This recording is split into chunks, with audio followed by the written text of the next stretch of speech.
She said, "I'll be back late." Not the cheating, not the hotel, not even the part where she slid her second phone into her blazer pocket like she was holstering a little secret weapon.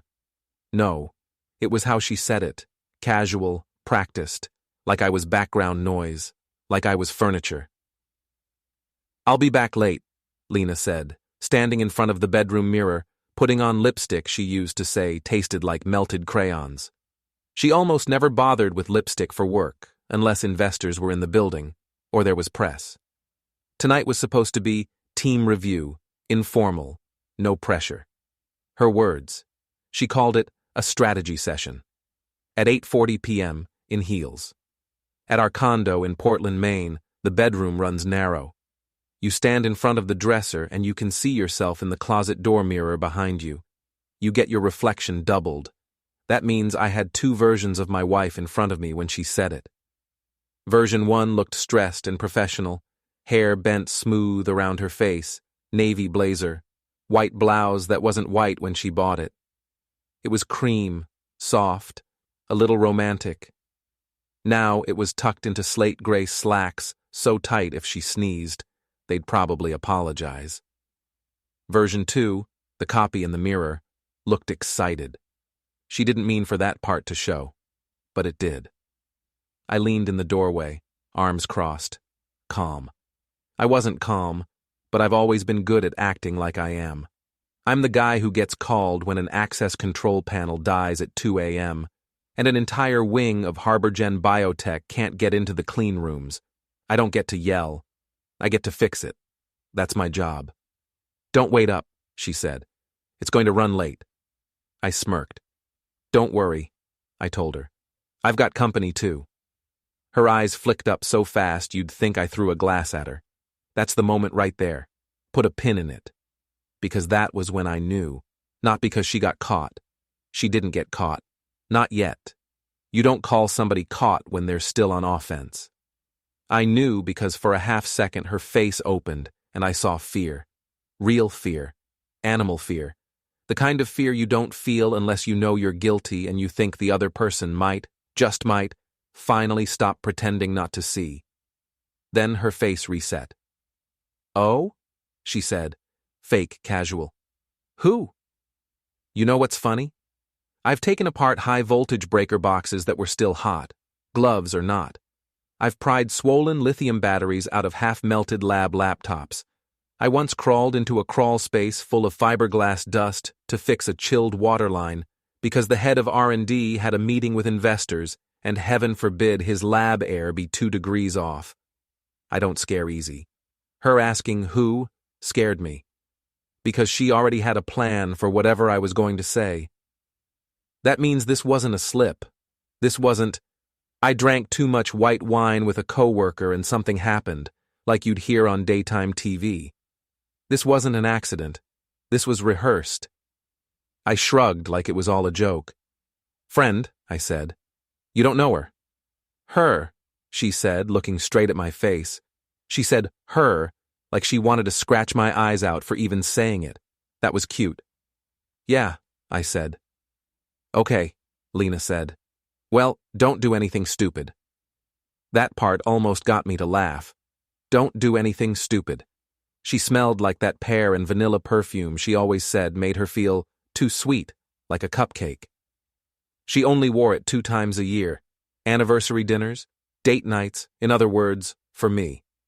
Or I thought it was for me. She picked up her work phone off the dresser. Then she picked up another phone from her purse. The second one was matte black with no case and no pop socket. People with nothing to hide don't buy second phones with no case. I pointed at it. "That's new," I said. "This?" She laughed, too loud. HarborGen comms test device for crisis drills. They want us using separate channels in case there's a data breach. It's annoying. I nodded like that made sense. "Right," I said. Her heartbeat was so loud I could practically see her pulse in her throat. A nervous blush started just under her collarbone, crawling up. I knew that blush. That blush happened when she lied to my mother the first Christmas we were married and told her we loved the blender, and we definitely weren't going to return it and use the cash for car tires. That blush happened when she told me in July she was absolutely not texting anyone weird. She just forgot to clear her notifications. It's a tell. Boxers drop their left hand. Lena gets throat blotches. I'm serious, Evan, don't wait up, she said again. I'm serious too, I said. Have fun. She gave me one more long study like she was scanning me for cracks. Then she left. Just like that. Purse, blazer, heels, door. I watched her walk down the hallway through the peephole.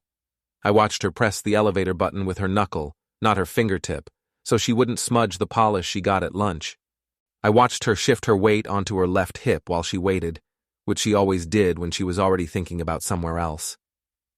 Then, the elevator doors slid open, and she was gone. A minute later, my phone rang. Hey, babe, Lena said. I heard voices in the background, men, laughter, clinking glass. Quick thing. We're starting earlier than I thought. I'm so sorry. I know I said I'd help you fix that leak in the bathroom. Can it wait till tomorrow? I'm a grown man, I said. I can tighten a pipe. She let out a soft laugh, like relief in a bottle. See? This is why I love you, she said. Then she hung up. Maybe you hear that and feel bad for me. Don't. Not yet. Put the sympathy coupon back in your wallet.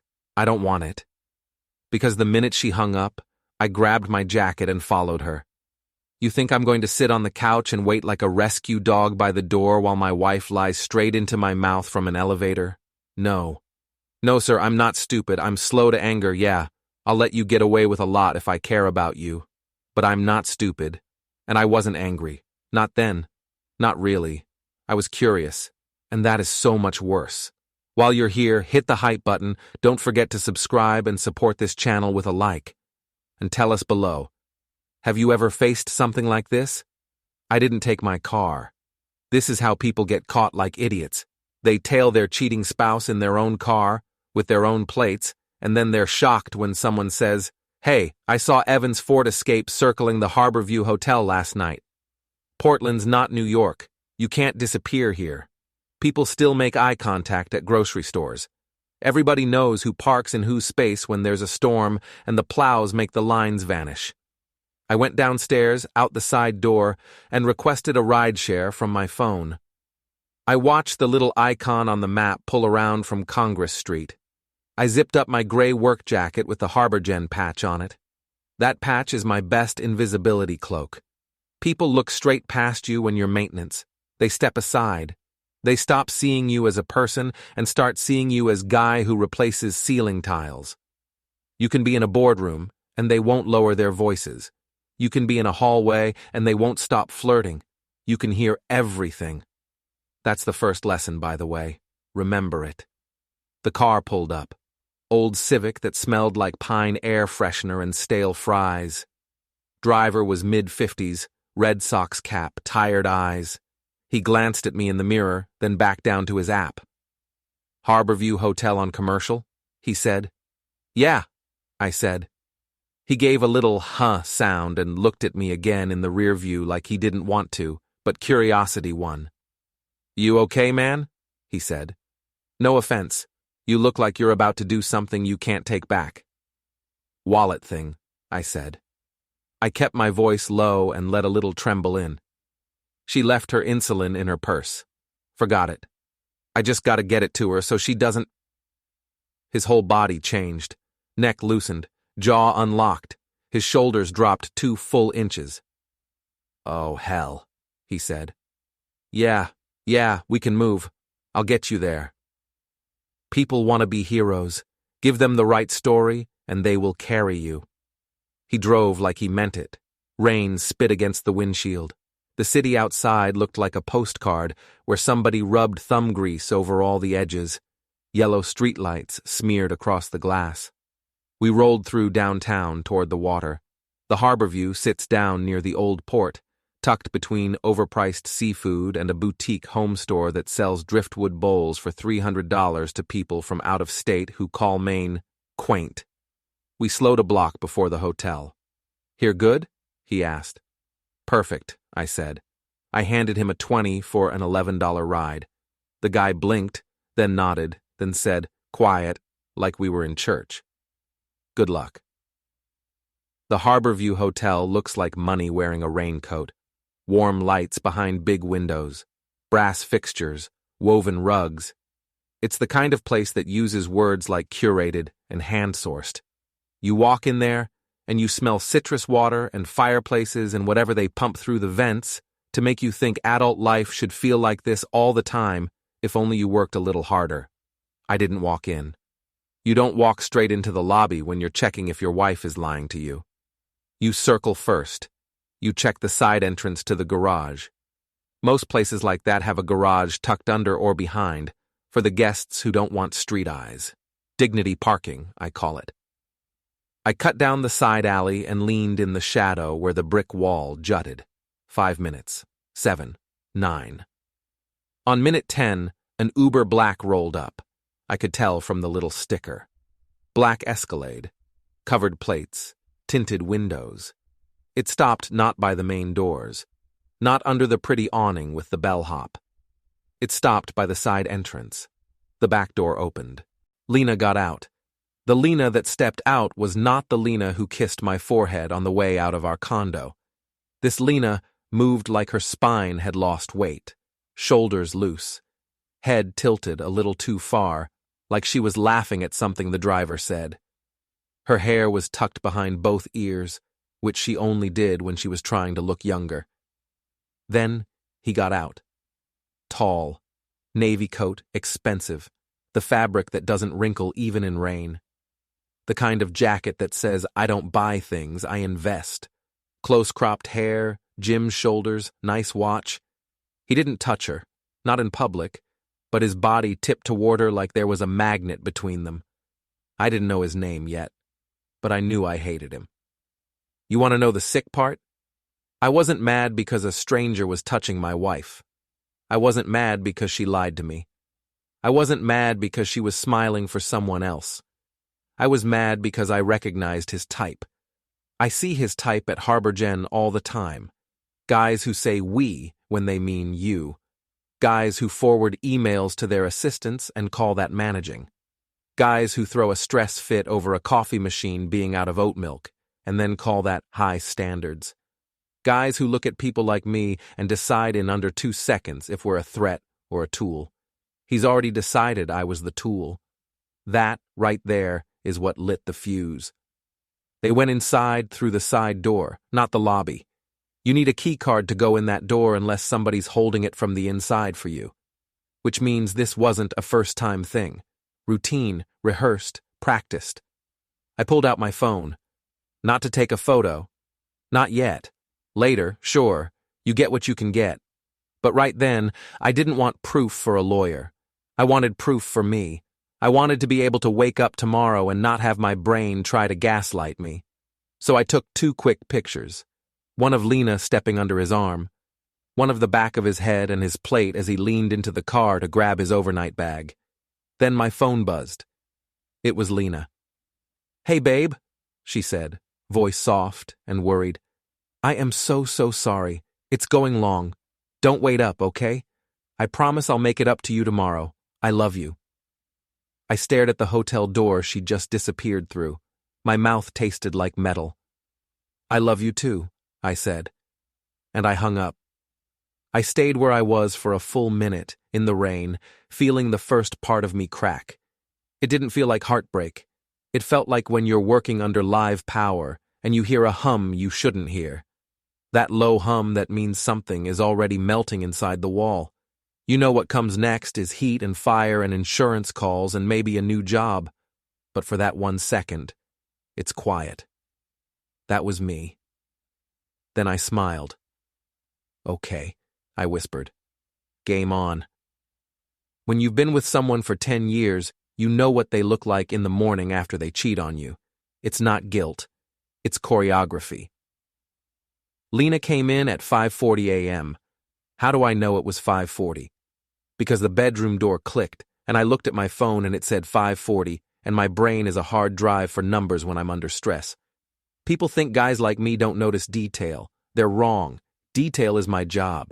You think a clean room seal hangs on vibes? No. It hangs on tolerances. She tried to be quiet. She kicked her heels off in the hallway. She set her purse down on the kitchen counter without letting the strap scrape. She ran water in the sink to pretend she'd been up for a while. I stayed in bed, breathing steady, eyes half closed like a cat. She came into the bedroom in yesterday's blouse under a different blazer. The blazer was one she kept draped over her office chair for emergencies. Translation: walks of shame disguised as, I slept at the office working on the deck. The blouse had a wrinkle across the stomach that doesn't come from sitting at a desk. It comes from curling up on a bed with someone pressed against you. Her hair was reset, but not showered.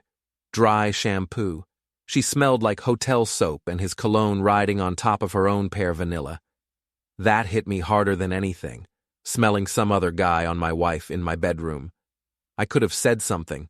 I could have gone loud. A lot of guys would. A lot of guys would go full screaming daytime TV right there, throw her phone, demand names.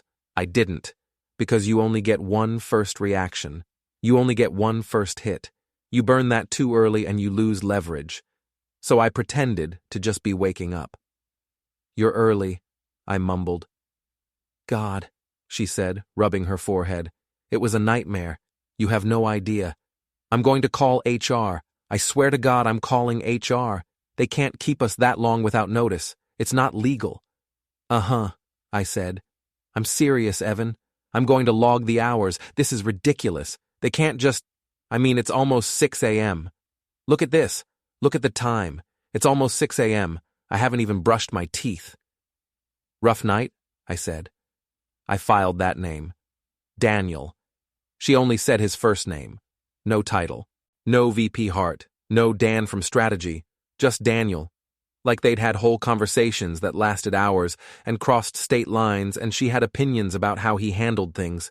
That's intimacy. She kicked off the blazer. She peeled the blouse and dropped it into the hamper, then caught herself, fished it back out, and stuffed it into the trash under the sink instead. That wasn't guilt. That was evidence control. While she showered, I sat at the edge of the bed and stared at the wall. The anger started to finally come in, slow and clean like a tide. It didn't explode, it crept, it filled my chest and my throat. It made my ears buzz. I felt steady, clear. I had something I haven't had in a long time. Purpose. This is what you need to understand about me. I'm not a violent guy. I'm not the dude who starts something in a bar. I don't have a record. I don't have a temper issue. If anything, Lena always said I was too calm. Like that was a flaw. Like that made me small. But I'm a systems guy. Give me a problem and I will break it down into duct tape and screws and timestamps until it fits in my hand. This was just a bigger building. I heard the water shut off. I walked to the kitchen, opened her iPad, and prayed she hadn't finally logged out. She had not. Her Messages app was open to a pinned conversation with a gray circle tagged with just a D. I didn't even have to guess. I scrolled. Sometimes I think the universe wants you to snap, like it hands you a hammer and leans in and says, "Go on, I won't tell. You want the hits or no? Here you go." From Lena, 7:22 p.m. last night, while she was still in our condo telling me about late review. I need to see you tonight. I don't care if you're tired. I can't sleep next to him one more time pretending. Not pretending everything's fine. Pretending, period. Like me being next to her was a lie she had to keep acting out. From D, room set, same as last week. Park on the side. I don't want your plates on camera. He was careful. Of course he was careful. From Lena, God, you're smart. From D, I know. From Lena, 12:48 a.m. He's so comfortable. You don't understand. He'd live like this forever if I let him. Same couch, same bills, same 2-block life. I can't do it. I feel like his mother. That one I had to sit down for. I felt something snap in my chest when I read that. Not because she insulted me. She'd insulted me before. Married people insult each other all the time and then you both pretend you didn't. No. It was the plan under it. You see it? Same couch, same bills, same two-block life. That's not a complaint. That's a sales pitch. That's her telling him, I'm already writing the breakup story where he's the sad, childish man I outgrew. I'm building the script. I'm getting sympathy. I'll be the brave woman who had to leave. You're the hero who rescued me from the swamp. I scrolled more. From Lena, 2:11 a.m. Timeline is still the 15th. Jess can cover me that weekend. She'll tell him I'm with her. We'll list the condo next week. I'll say it's too much square footage for one person.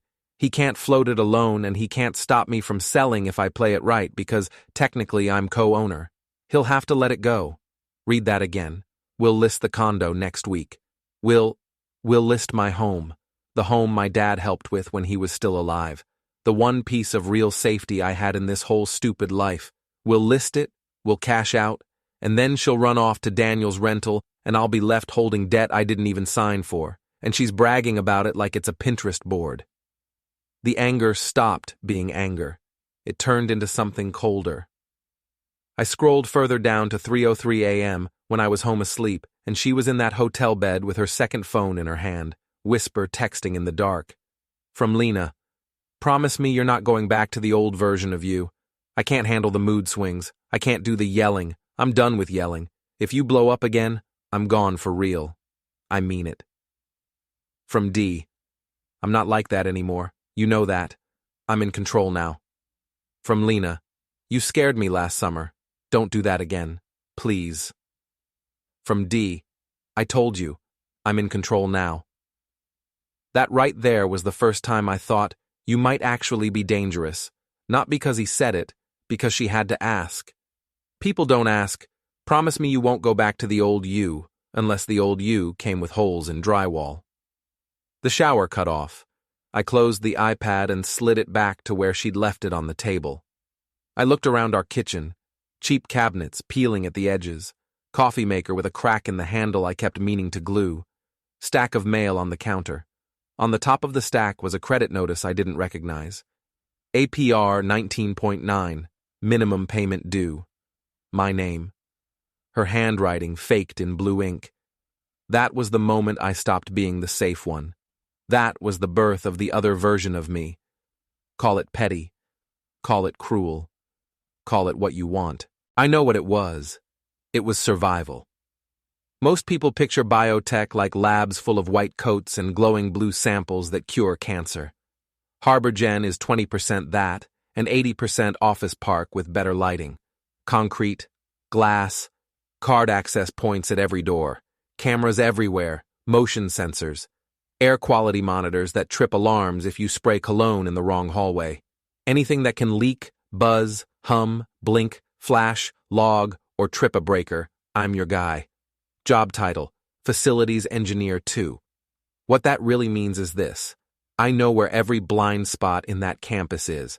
I know which cameras are fake because somebody in accounting decided to save 40 grand. I know which badge readers beep red but still let you through if you push hard.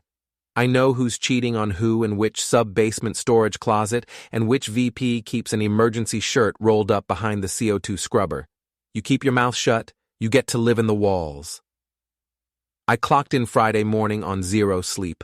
Rain still in the air. My eyes felt like I'd lined them with sand. Lena was already in the building when I got there. I saw her down the main hall, near the glass conference rooms that make the whole first floor look like an aquarium. She'd done full corporate face, hair blown out, makeup dialed, silk blouse, no blotchy throat, no sign she spent the night in a hotel bed texting another man about selling my condo out from under me. If you didn't know her, you'd think she was fine. If you did, you'd see it. The tightness around the mouth, the way her eyes kept scanning for him. Then I saw him, Daniel Hart, VP Strategy, HarborGen Biotech. Worth about 4 overpriced watches, 2 affairs, and 1 fake humble laugh that makes assistants want to quit. I knew his face from the town hall slide decks. You ever see a guy pose in his own headshot like he's thinking big thoughts for the future of humanity? Chin tilted just a little. Smile like he's selling vitamins on a podcast. That was him. He was standing 3 feet from my wife, and they were doing that thing, that careful distance thing, that we're colleagues and we respect each other's contributions body language. Too careful. If I hadn't seen the texts, I'd know anyway. He had his wedding ring off. Tell me again about the crisis comms session, Lena. He noticed me first. That's the part that burned. Not because he noticed, because of how he noticed. He gave me a once-over like I was HVAC. He gave me that polite smile guys like him give people like me. Hey, man. You know that smile. The head nod with no eye contact, the smile you save for the valet. I didn't smile back. Lena turned. Her face did that glitch thing again. Half-second of panic, then smooth. Hey, babe, she said, all bright, like we were cute in front of her boss. What are you doing here? I looked at her, then at him. Got called for a sensor fault in 2B, I said. Filters acting up again. Gotta keep your air clean. Don't want anybody breathing something expensive. Daniel fake laughed. It was soft and condescending and automatic, and I wanted to break his front teeth on a curb. That's important work, he said. It's honest work, I said. His smile twitched at that. He didn't like the word honest. Guys like him want words like strategic and innovative. Honest is a mirror. For a beat, nobody spoke. Then Lena said, too fast, we were just talking about Q4 messaging. Cool, I said. Anyway, I'll see you later, she said, voice a little tight. Looking forward to it, I said. I held his eyes when I said it. His smile faded half an inch. Good. I walked away slow, like I wasn't burning up inside. As soon as I hit the corner, away from the glass, I ducked into a service hallway, the kind most people pretend not to see because it's uncarpeted and smells like mop water. I leaned against the cinder block wall and breathed hard through my nose. Every part of me wanted to go back out there and rip them both in half in front of the entire building. Instead, I pulled out my phone. I texted Priya. Priya works in people ops, which is harbor gen language for the person who sees the real HR files and the real skeletons and the unofficial complaints everyone hopes never see the inside of a lawyer's office. Priya likes me because I once fixed the AC in her office during a July heat wave and didn't make a thing of it. Also because I talked to her like a human, not like a service request ticket. Me. Hey, hypothetical. If someone was thinking about moving out and wanted to know if they lose their housing stipend, if they move in with someone else from work, would they ask you or finance? Paralya. Good morning to you too, Evan. Priya. That sounds like a me question. Why? Me. Just curious. Lena mentioned something about benefits changing if I move in with someone. I didn't get details. Priya. Lena asked me the same thing yesterday, actually. About whether the relocation preference applies if it's interdepartmental cohabitation. Her words. I said no. Why? Is something going on? My throat went cold. Interdepartmental cohabitation. They weren't just sleeping together. They were organizing their future. On my spine. Me. All good. She's just planning like always. You know Lena? Priya. Yeah, I know Lena. Priya. Please tell me she isn't making you sign anything stupid. Me. Define stupid. Priya. Anything with joint liability and your name spelled wrong. I stared at that for a long few seconds. Joint liability, credit cards, lines of credit, fake signatures. Yeah, cool. Awesome. I locked my phone. I walked to sub-basement level 1. People think the most important floors in a biotech campus are the clean rooms and the boardrooms. Wrong. It's sub-basement level 1. That's where the servers live. That's where the building brain lives. And that's where security runs its monitors. Badge access required. Lucky me, I have badge access everywhere because if I can't get in to fix your failing vent system and your humidity spikes, you're losing millions in spoiled inventory. Alana was on shift. Alana's a security supervisor on nights, but she floats mornings when someone's out. She's sharp, quiet, and built like she could carry you out of a fire without breaking stride. She grew up here like me. She doesn't like corporate suits. She does like that I'm polite, and I don't treat her like a mall cop. Sensor in the dock corridor pinged red on my console. I lied, stepping into the room. Alana frowned and leaned over her screens. I'm not seeing a red ping. Yeah, it's intermittent, I said. Might be a jitter on the line. Mind if I patch the feed so I can check the port? Saves me a trip to the far closet.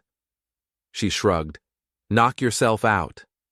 I slid into the empty tech chair, pulled up the archived footage feed for Loading Dock A from the last week, and scrubbed. Loading Dock A is where after-hours VIPs sneak in without having to badge at the lobby. Shipments come through there. So do people who don't want to be seen. Thursday, 10:12 p.m. There it was. Harborview hotel bags, Lena, Daniel. Using the company loading dock like their private tunnel. Holding hands for exactly 3 seconds, just long enough to make my stomach feel like it caved in. Any luck? Alana said over my shoulder. Yeah, I said. Loose connection. I'll tighten it, thanks. She nodded and went back to her crossword. I dragged my thumbnail along my palm hard enough to leave a white line. Okay, I thought. We're done pretending. Now we play my game. That night, Lena acted like nothing had happened. I acted like everything had happened. When I got home Friday, she was at the stove, pan-searing salmon the way I usually do it. She's not the cook in our house. She can do eggs and microwave rice. I cook. It's our rhythm, so her cooking salmon made the hair on my neck stand up. She glanced over her shoulder at me like we were some sitcom couple in a commercial for domestic peace. Hey, you, she said. I figured I'd take care of dinner. You always do it. It's my turn. My turn. Like marriage is a chore wheel. Wow, I said. Look at you. She smiled like that was normal to hear. How was work? She asked. Busy? I said. Same, she said and laughed. God, Daniel is on one this week, I swear. He's driving everyone insane. He was literally pinging me at 4 this morning. 4, like boundary issues much. It's not healthy. She said his name so I wouldn't have to ask about him. That was strategy. Get in front of the topic. Control the story. If she paints him as annoying, she thinks I'll stop thinking of him as a threat. Maybe you should tell HR, I said, and smiled. She blinked once, like that answer wasn't on her script. Then she turned off the burner and plated the salmon and overcompensated with lemon like she always does when she's nervous about seasoning. We sat at the little 2-person table that used to feel cute and now felt like an interrogation room. Do you hate me? She asked all at once, halfway through pretending to eat. That hit me, not because of what she asked, because of how her voice sounded. Tiny. I set my fork down. Why would I hate you? I asked. Her eyes were shining already. She is a fast crier. She can snap to tears in under 5 seconds. First time I saw her do it, I thought she was the most honest person I'd ever met. 10 years later, I know it's a tool like anything else. Because I've been off, she said. I know I've been off. I know I've been distant, and I know that's not fair to you. Distant, I said. She nodded hard. Yes, distant. That's all? I said. Her lip wobbled. What do you mean all? What are you saying, Evan? What are you implying right now? Because I swear to God, if you're accusing me of something after all I do for this house, look at the speed. Look how fast we flipped from, do you hate me, to, after all I do for this house. It's like watching a magician force a card. I leaned back in my chair and watched her.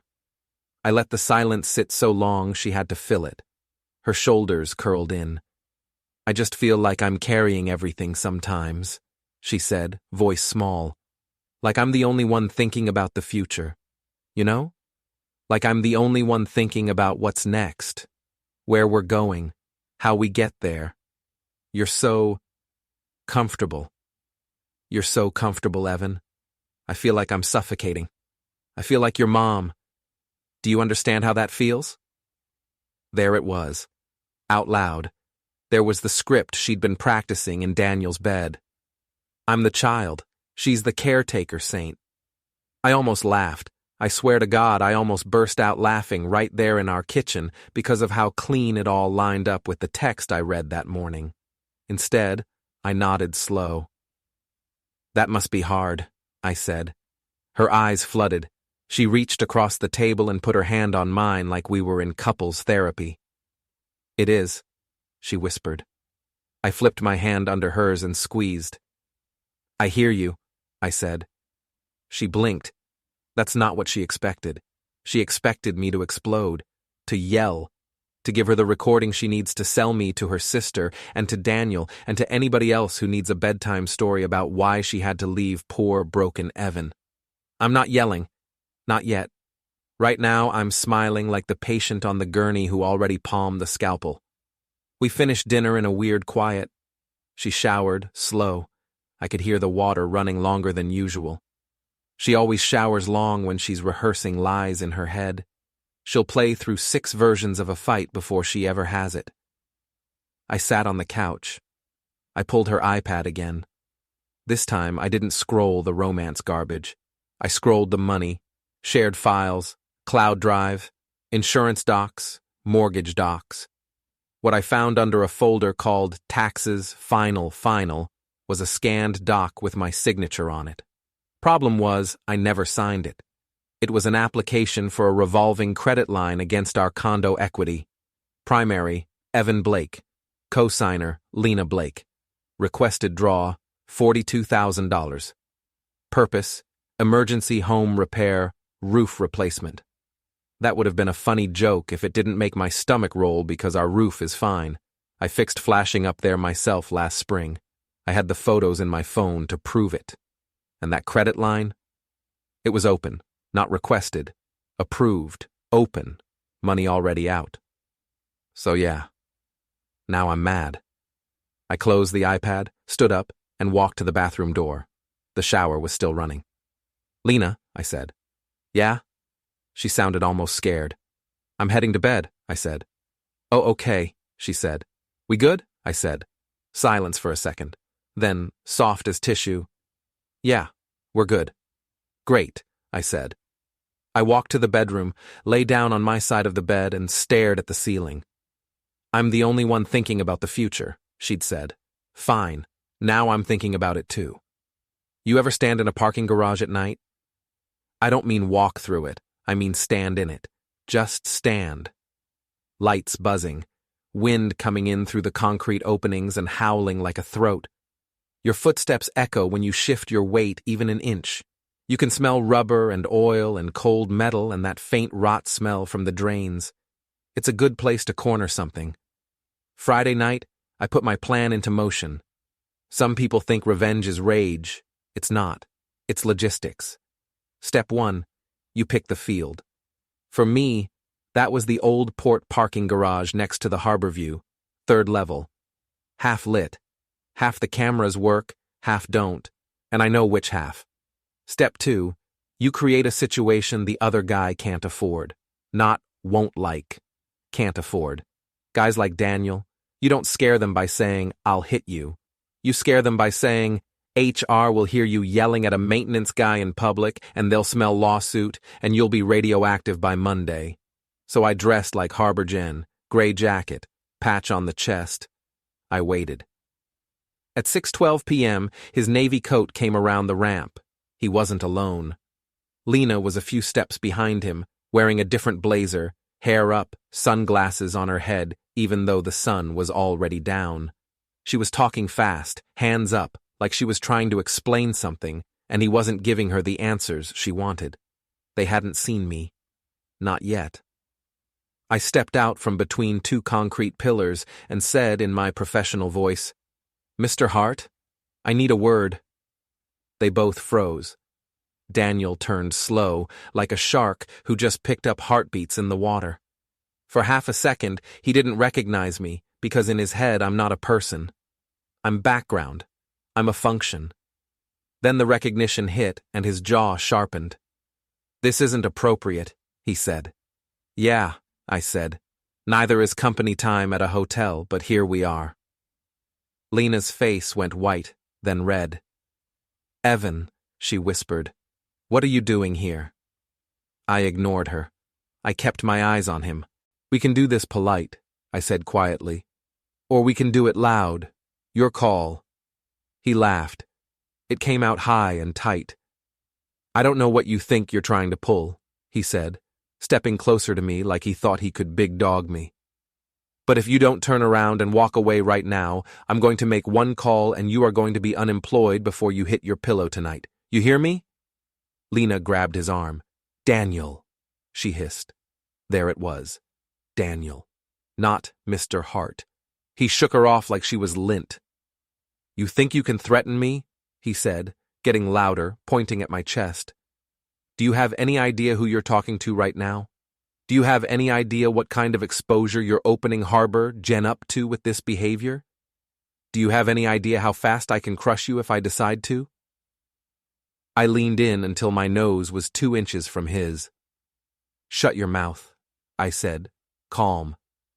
He blinked. I don't think you understand, I continued, same quiet voice.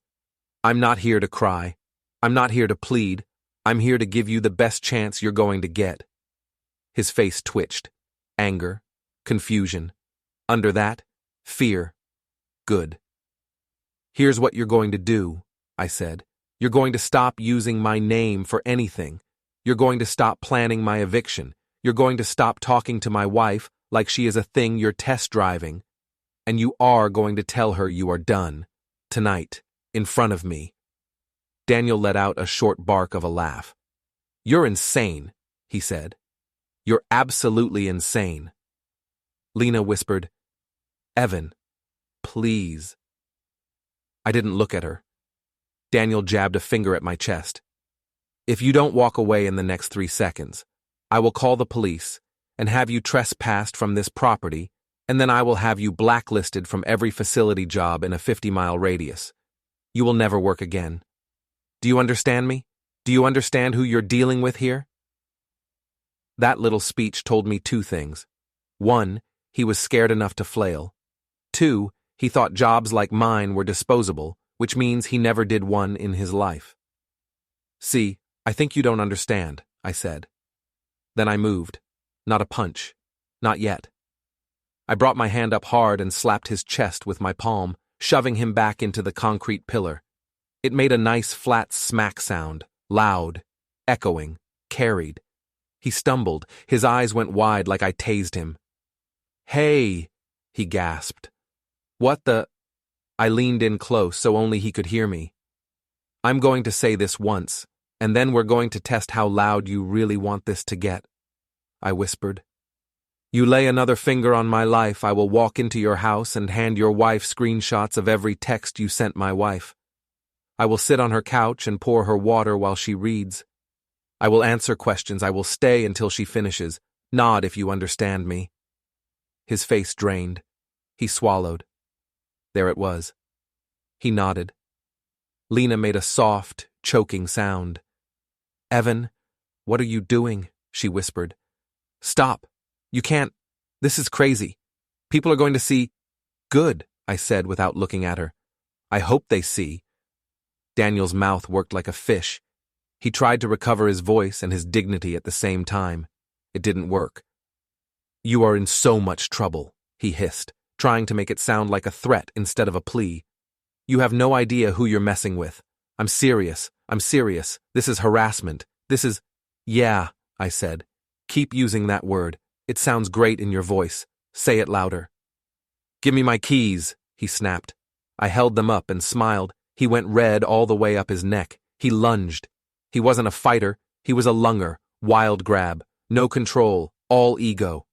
I slid to the side like I'd done this 100 times, and he stumbled past me and cracked his knuckles against my car mirror hard enough that I heard bone thud. He yelled. Lena gasped. That was good theater. We made noise.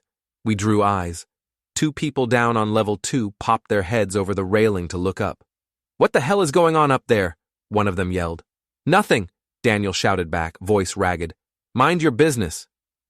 Oh, bad move, Danny. People love being told to mind their business. That's when phones come up. I jogged to the edge of the level, dangled his keys over the side, and let them go. They bounced once on the concrete ramp below, skipped, then shot out under the back wheels of a delivery truck rolling by on its way out. I heard the crunch pop as metal met tire. Daniel made a sound like somebody was stabbing him. "Are you insane?" he screamed. "Yes," I said. "That's what I'm trying to tell you." He went for me again, head down, fury first, sloppy. This time I just put my hands up and let him shove me backward a couple steps. To anybody watching from the level below or from the corner cameras that actually worked, it would look like he's attacking me. Which was the point. "Evan, stop it!" Lena cried, her voice high and thin. "Daniel, stop, please!" "You're going to get us all in trouble. Please, stop." Sirens wailed faint behind us. Somewhere down on Commercial Street, a cruiser hit its lights. Good. Noise attracts noise. I leaned in close to his face one more time. He smelled like high-end aftershave and adrenaline sweat. "This is your only warning," I whispered, calm. "You back off. You walk away. You forget my wife's name. You forget mine. Or the life you think you're about to have blows up in your face so fast it'll strip the paint off your teeth." His mouth twisted. "You can't." "I can," I said. "And I will." He tried to stare me down. He broke first. They always do, the ones who think power means volume. He backed up, shaking. He looked at Lena. Not at me. At Lena. He wanted her to fix it. He wanted her to make me stop. He wanted his girl to step in and soothe the scary maintenance guy. "Handle this," he snapped at her. Then he turned and stomped down the ramp toward his murdered keys, cursing under his breath, favoring his right hand like it hurt. Lena stared at me, breathing hard. "You can't do that," she whispered. "You can't just... Evan, you can't do that." "Watch me," I said. Her face contorted. For a second, real anger flashed. Not guilt anger, territorial anger, like I'd just peed on something she thought was hers now. "You embarrassed him," she spat. "In public. Do you have any idea how that looks for me? Do you have any idea what you just did to my career?" I laughed right in her face. "Your career," I said. "Wow, that's what we're worried about here. Your career." She opened her mouth. Shut it. Opened it again. "You need help," she whispered. "This isn't you. You're scaring me." Good. That was the first honest thing she'd said to me in months. Saturday morning, I went to see Jess. Jess is Lena's little sister, 26, barista. Tattoo behind her ear she got after their mom said, "Getting a tattoo means you don't respect your body." Jess likes being the one who knows secrets. She likes being the witness. You give Jess a secret, and she will hold it not because she respects you, but because she loves having something sharp in her pocket. She works at a coffee shop 3 blocks from the condo. I walked in around 10. Rain had stopped, but the sky still hung low and gray. The place smelled like espresso and burnt sugar and damp coats. Jess spotted me right away. "Oh, God," she said, eyes wide. "Are you okay?" That's the fun part. I hadn't said a word yet. "I'm fine," I said. "You look like garbage," she said. "No offense." "Thanks," I said. "Is Lena okay?" Her voice dropped when she said Lena's name. Nervous, guilty. That told me a lot. "We're talking," I said. Jess bit her lip. She leaned across the counter, close. "Okay, look," she whispered. "Please don't be mad at her, okay? Please. She just needs... Look, you get comfortable, Evan. You do. You know you do.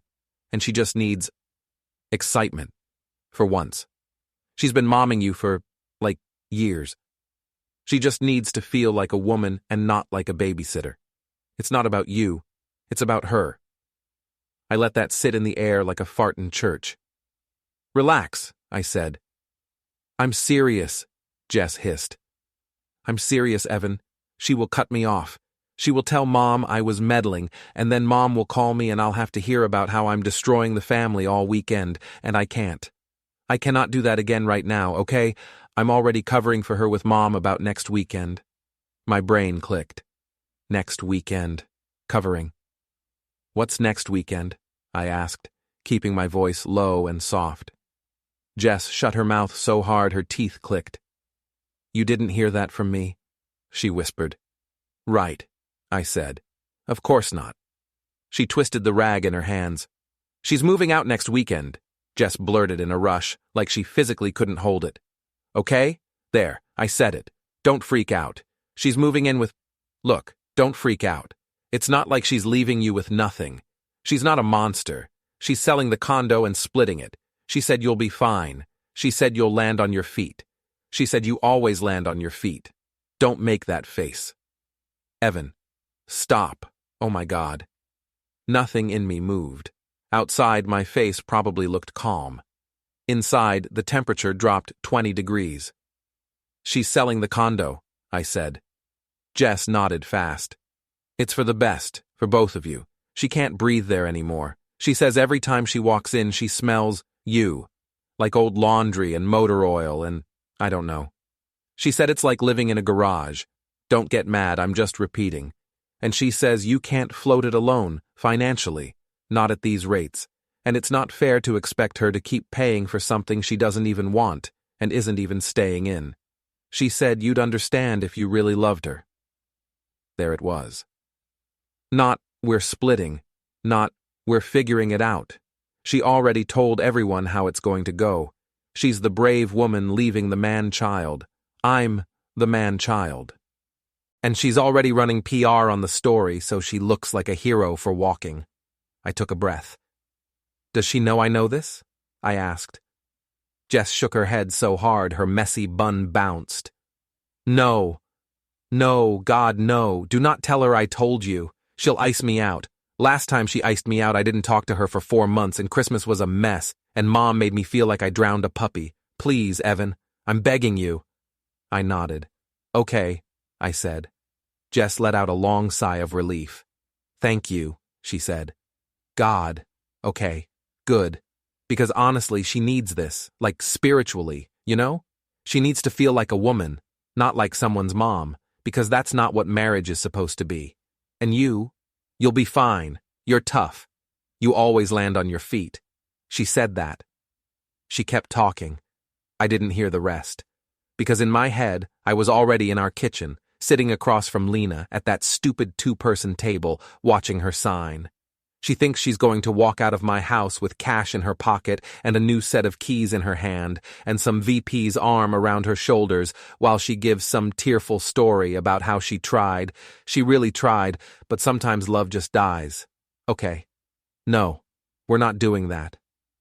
Saturday afternoon, Harbor Jen hosted one of those leadership alignment sessions down at a rented waterfront space with glass walls and catered sandwiches that taste like money and cardboard at the same time. Normally, my weekend doesn't include corporate leadership. This time, I made sure it did. See, here is where being invisible facilities guy pays off. Half an hour before kickoff, I got a text from Mike, one of the older techs. Mike. AV rig for the off-site just ate itself. Alana said you were around. You want OT. Overtime on a Saturday. Double pay. And a chance to get in the room with my wife's boss and the man who wanted to steal my home and call it a self-care journey. Yes. Yes, Mike. I do want OT. I showed up with a rolling cart of cables, adapters, and a face like I was only there because someone begged. The room was all glass and view. You could see the harbor through the rain streaks like a postcard crying. The execs were all standing in little clusters with branded notebooks. Lena stood by the far wall, straight-backed, smile bright but tight at the corners. Daniel stood near the front with a tablet in his hand, half listening to some senior VP while pretending to care. He looked jumpy, sleep-deprived. His right hand was swollen across the knuckles. I almost smiled. Thank God, Priya whispered when she saw me. The HDMI splitter's not reading. Daniel's freaking out. He's already yelled at 2 people. He's on edge. I'm telling you, that man is about to have an incident. Yeah, I said. Let's hope. She gave me a weird look. Be careful, she muttered. I'm serious, Evan. He's not stable. I'm counting on it, I said. She blinked, then drifted away. I crouched behind the rolling AV rack, plugged in my little laptop, and synced to the projector. It took 30 seconds. I didn't hack anything. I didn't need to. Daniel had been helpfully texting me non-stop since last night. Angry, panicked, threatening. I had an entire thread of him sounding like a mess. All I had to do was set my laptop as the active input instead of his tablet. Daniel walked to the front of the room, cleared his throat, and did that fake, humble smile. Okay, he said. Let's align, yeah? Q4 is going to be about discipline, control, and messaging, and Lena here has been absolutely instrumental in, can we get the deck up? Yep, I said from the back. Coming right up, Mr. Hart. I hit one key. The big wall monitor blinked. Then, instead of a clean HarborGen logo and a bullet list about narrative coherence, 30 feet of Daniel's text messages to me lit up the room. Daniel. You crossed a line last night. Daniel. You think you can threaten me and walk away? Daniel. This is harassment. Daniel. We need to talk without your wife finding out about any of this. Daniel. You do not want to make an enemy out of me. It was beautiful. No one breathed. Lena made a sound like someone stepped on her throat. Her face went red all the way down to her collar. Priya covered her mouth with her hand, like she was hiding a smile and a gasp at the same time.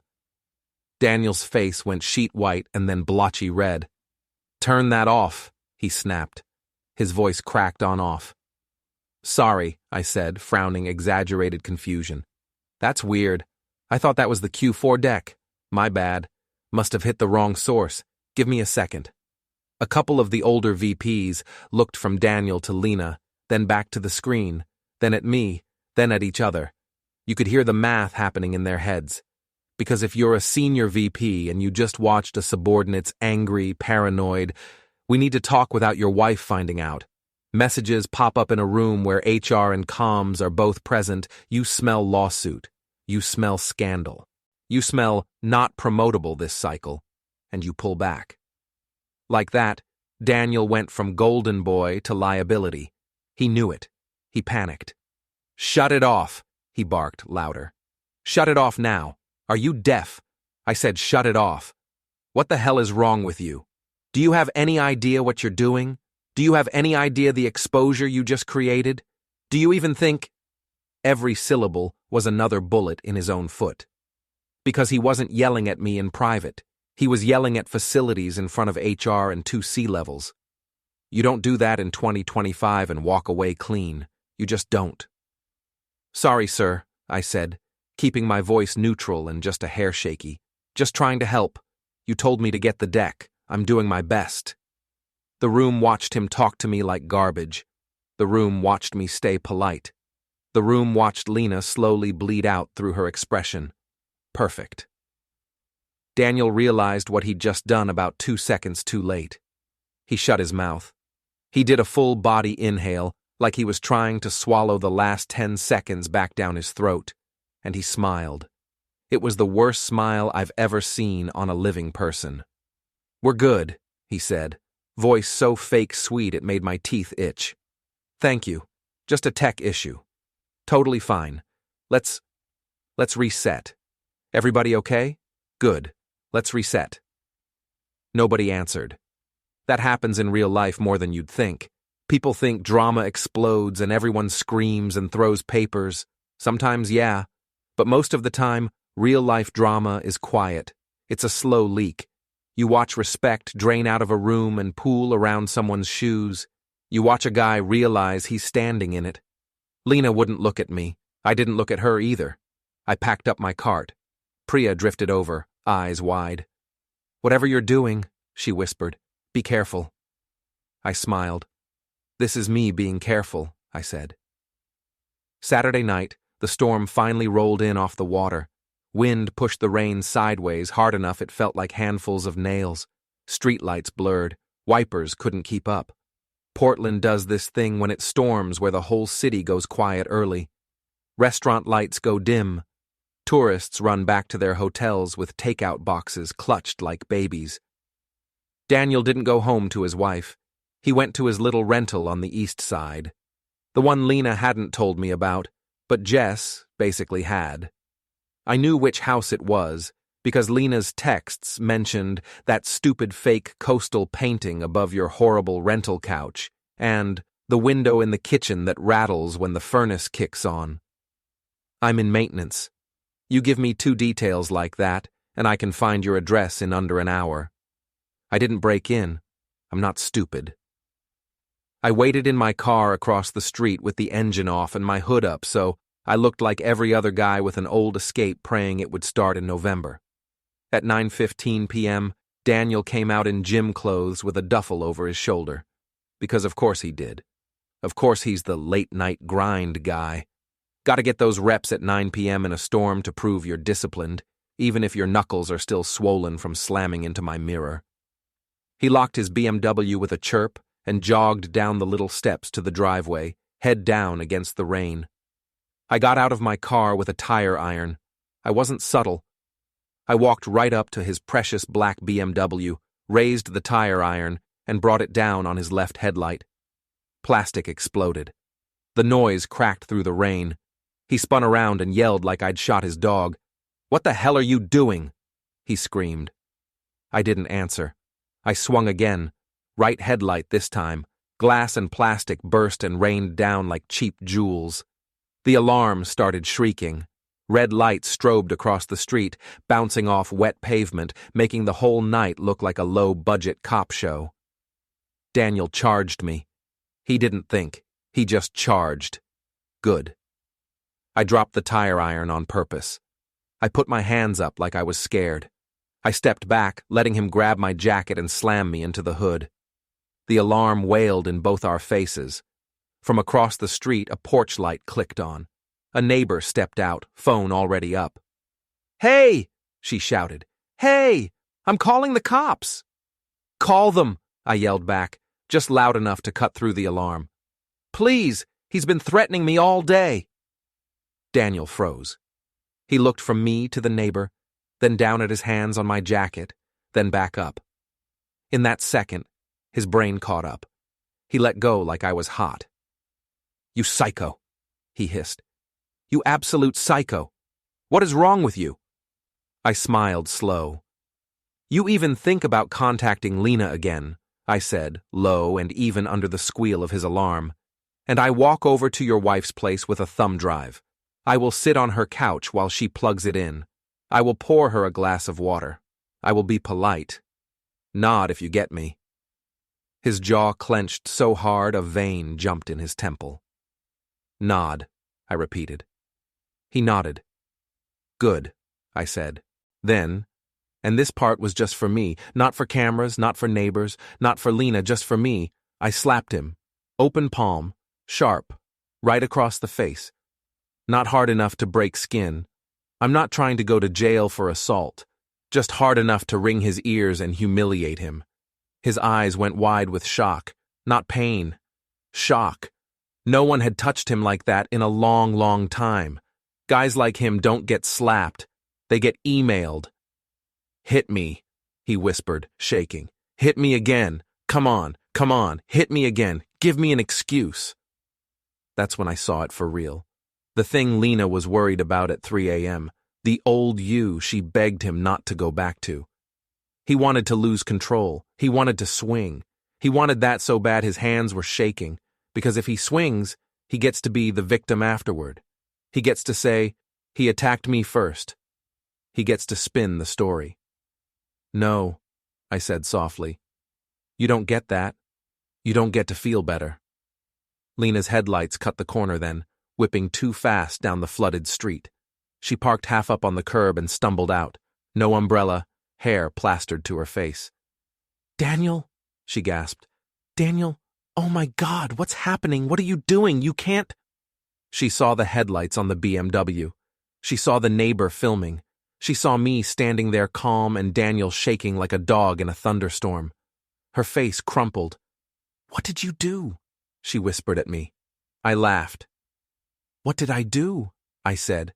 What did I do, Lena? Seriously. You can't keep doing this, she hissed. You can't just show up and Evan, this is crazy. You're out of control. You're going to get in trouble. I'm in control, I said. She stared like she didn't recognize me. Good. Get a nice long look, sweetheart. I leaned in close enough for her to smell her own perfume on Daniel's jacket. You were going to sell my home out from under me, I whispered. You forged my signature on a $42,000 line.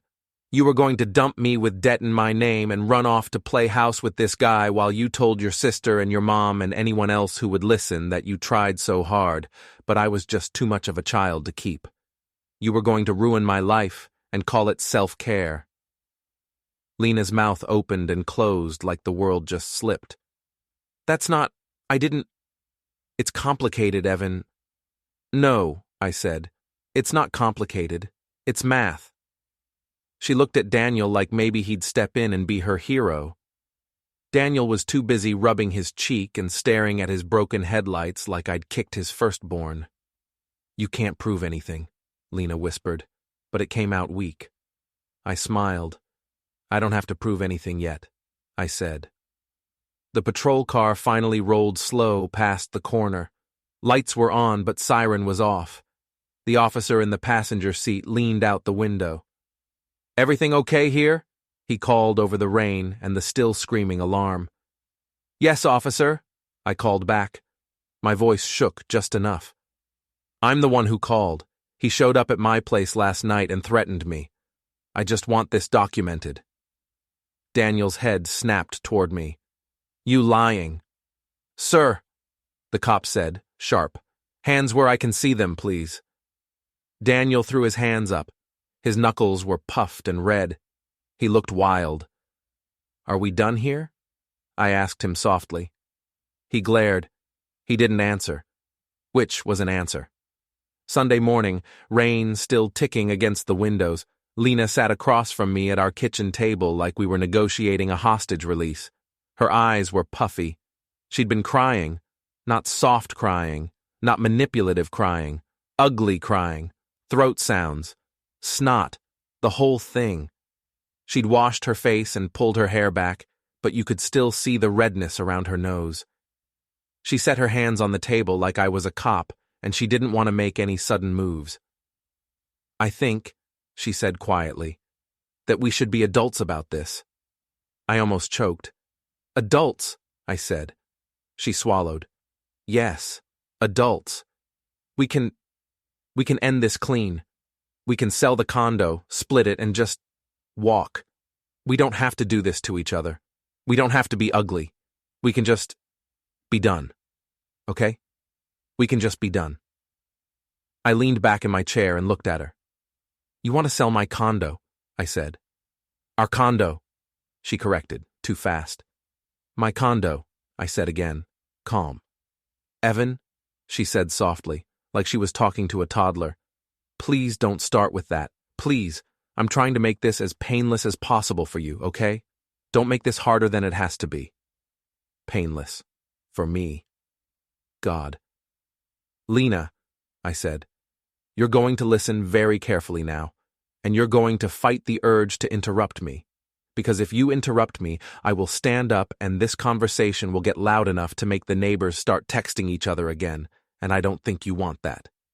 Her mouth snapped shut. Good. First, I said, you are not selling this condo. You're not listing it. You're not whispering about it to a realtor. You're not mentioning it to your sister. You're not breathing the idea in your sleep. This condo does not move. You walk, it stays. Understood. Her nostrils flared. You can't just... Second, I said, talking right over her. You are going to go into that group chat with Jess and your mom, the one where you've been trial ballooning the poor me narrative, and you are going to type, I lied. Evan is not a child. I did something wrong. I'm sorry. Word for word. You're going to send it. Then you're going to hand me the phone so I can see it went through. Her eyes went huge. You are insane, she whispered. Third, I said, you are going to text Daniel in front of me and you are going to say, we're done, don't contact me again. Then you're going to block him, permanently. If he reaches out from another number, you send it to me, immediately. Her breathing went ragged. You can't control who I talk to, she hissed. I can, I said. And I am. This is abuse, she spat. I laughed. I couldn't help it. I laughed so hard the table shook. This is abuse? I said. This is abuse. Lena, sweetheart, you forged my signature on a $42,000 line of credit. You planned to sell my home while I was still living in it. You slept with your boss while telling your sister I was basically your son. You were going to walk out and leave me with a debt load I can't float and then cry to HR about how I yelled once when I found out. And you're going to sit here and say the word abuse to me like it's a magic wand. Are you serious? Tears spilled down her cheeks. Stop, she whispered. No, I said.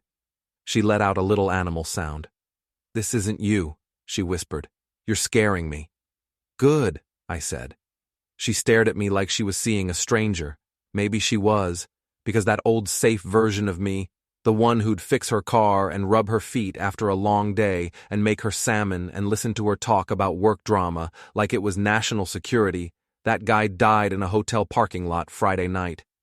What sat across from her now, arms folded, voice steady, was someone she built out of spare parts. You think I'm playing? I asked. She shook her head, slow.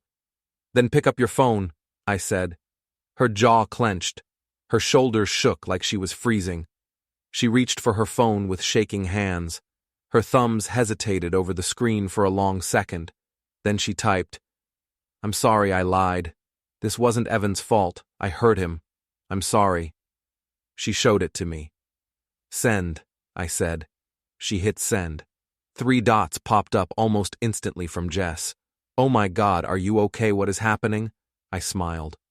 Now, Daniel, I said. She froze again. Evan, she whispered, tears slipping down her face. Please, please, please don't make me do this. Please. I need him. I can't go back to how it was. I can't breathe in here anymore. You don't understand. Every time I walk in this door, I smell you, and I feel trapped. Please. I just need something that's mine. I just need someone to choose me for once. Please. For a second, something moved in my chest. Not sympathy, not pity, just recognition. We'd been done a long time, way before last night, before the second phone, before the credit line. I just didn't want to see it, because seeing it meant admitting I'd been sleeping next to a stranger for months. But here's the part she doesn't get. You don't get to burn me down to build yourself a little cabin by the ocean. You want to leave? Leave. You don't get to salt my ground on the way out. Text him, I said. Her shoulders shook. She typed. We're done. Don't contact me again. She hit send. I watched her do it. Then I said, block him. She did. Then she set the phone on the table and covered her face with both hands and sobbed.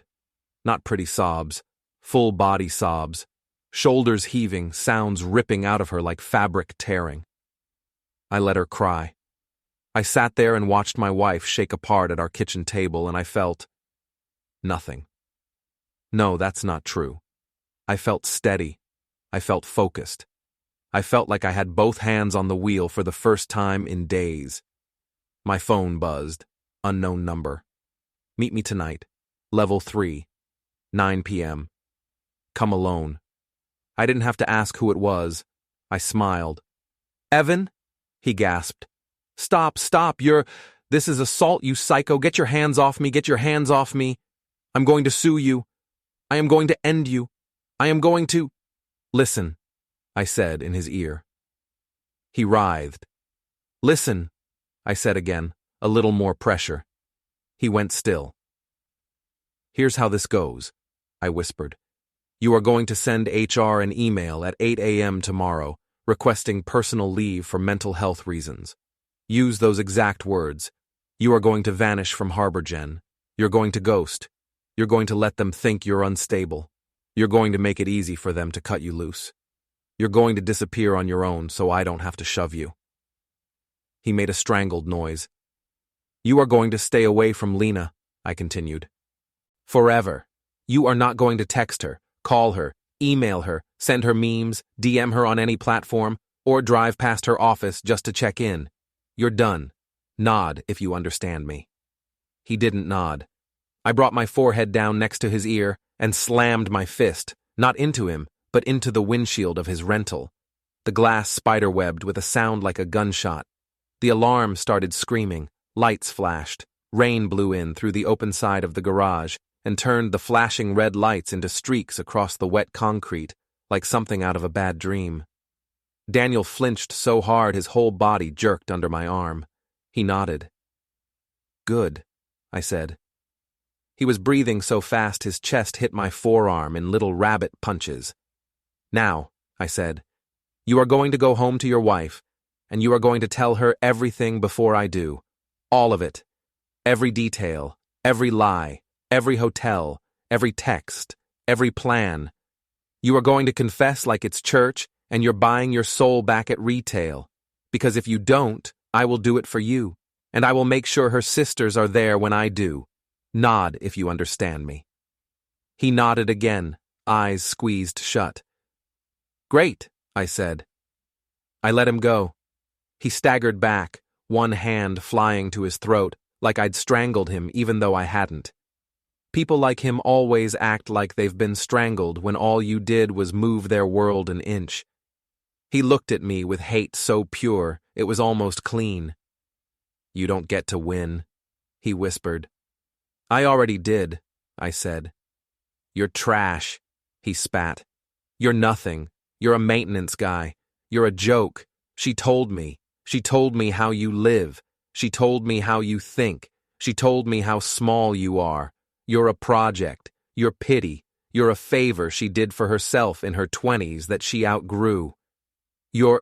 I slapped him again. Open palm. Sharp crack. Not for him. For me. He stumbled into the side of the car and caught himself on the door handle with his swollen right hand. He hissed, face twisting. Tiny tip, I said calmly. Don't talk about my marriage like it's a charity case while you're standing in front of your second car with 2 screaming alarms and a face print on the hood. Bad optics. He bared his teeth. You're insane, he whispered. Yeah, I said. So I've heard. He opened his mouth to say something else. Then headlights swept across the ramp. Alana's SUV rolled up slow, window halfway down, security vest visible even off shift. Everything all right up here? She called over the 2 screaming alarms. Her voice carried like a warning. Daniel's mouth snapped shut. He straightened his shirt fast, pushed his hair back, tried to paste his executive face back on. It didn't fit right anymore. It hung wrong. We're fine, he said, voice too high. Just talking. We're fine. We were leaving. Uh-huh, Alana said. She looked at me. Her eyes asked a question. Are you good? I nodded once. She nodded back and killed her headlights. Daniel glared at me like he'd chew my skin off. You think this is over? He breathed. It's over for you, I said. He swallowed hard enough I saw his throat jump. Then he got into his car, hands shaking so bad he needed 2 tries to get the key in the ignition, and peeled out down the ramp with both alarms still wailing, windshield cracked like a spider egg. The sound echoed in the concrete long after he was gone. For a second, the only light was Alana's dashboard glow. The only sound was the rain hissing through the open side of the garage and the click of cooling metal from where Daniel's hood had taken his face. Want to tell me what that was? Alana said, voice low. Nope, I said. She snorted. Be careful, she said. I'm always careful, I said. She shook her head like, yeah, sure, then rolled back down the ramp. Then it was just me and the echo and the cold air. For a minute, I let myself feel it. Not joy, not victory, not triumph. None of those movie words. I felt empty in a way that felt honest, like someone had cut out the rotted part of me and left a hole. The hole felt better than the rot. I stood there in that hum for maybe 30 seconds. Then I heard a car door slam on the lower level. Lena's voice floated up the ramp. "Daniel!" she called, panic already in it. "Daniel, are you here? Daniel, please, just answer me, please!" And I smiled.